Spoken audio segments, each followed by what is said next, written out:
Let's take a rapid look at Psalm 8. This is a psalm that we look at in some more detail in the course, so we'll make this walkthrough fairly quick. We see the psalm title, To the Choir Master, according to Gittith, which must be a tune. Of course, we don't know the tune, and we're told it is Mizmor le David. It is a psalm of David.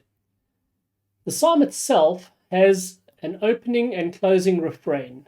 O Lord our God, or O Lord our Lord, how majestic is your name in all the earth. It opens and it closes with that refrain.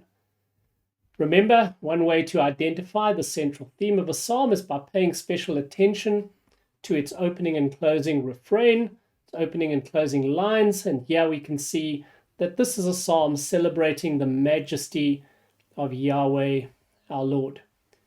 It is by genre a praise psalm, and a praise psalm specifically that uses creation to reflect on the greatness of the Lord. Some people call these creation hymns, a subspecies of praise psalms.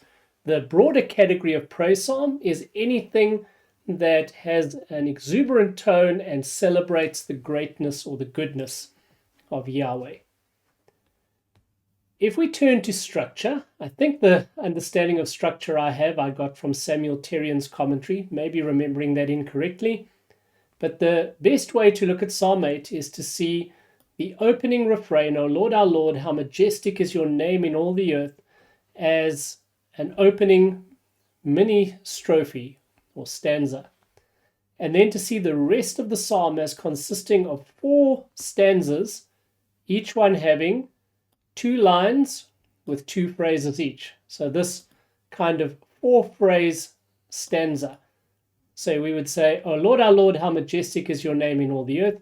And then we would have this as a stanza. You've set your glory above the heavens, out of the mouths of babes and nursing infants. You have established strength because of your foes, to still the enemy and the avenger. There's a lot of debate around the exact meaning of that stanza. We'll look into it in more detail when we study the psalm in the course. Then we have 2 middle strophes, verses 3 to 4. When I look at the heavens, and you can almost picture David the psalmist out in the night sky while he's a shepherd tending his sheep, and he looks up at the stars and he's blown away. When I look at the heavens, the work of your fingers, the moon and the stars which you have set in place. How does he feel? He feels microscopic. And of course, now we have even a deeper understanding of how vast the heavens are. But he looks up at the heavens and he feels small. And he says, what is man that you are mindful of him? The Son of Man that you care for him. So he's amazed.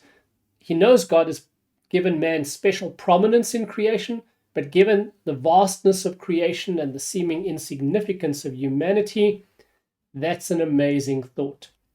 Now remember, when you read the relationship between phrases, you're always looking for the second phrase to add something to the first one, to build on it in some sense. So if we take verse 4, what is man that you are mindful of him?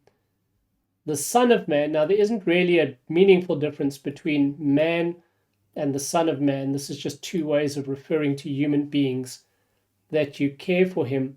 There is a sense of development from God being mindful of human beings to caring for human beings. It's not only that he's aware of us, it's that he actually intervenes in creation in a way that is providential because of his care for us. You can see the second half goes beyond the first. When you're interpreting a psalm, try to think, how does the second phrase in a poetic line develop the first phrase?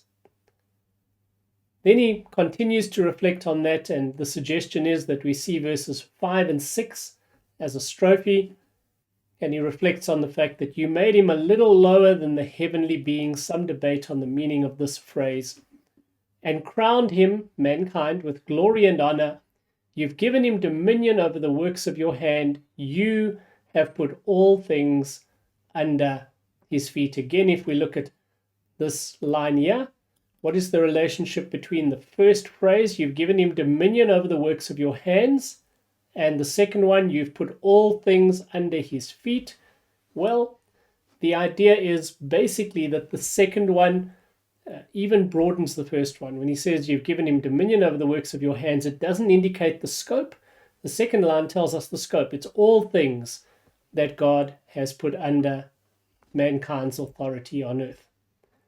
And then the suggestion is that we see verses 7 and 8 as a final strophe. Even though they're not a new grammatical sentence, poetry gives you license with grammar.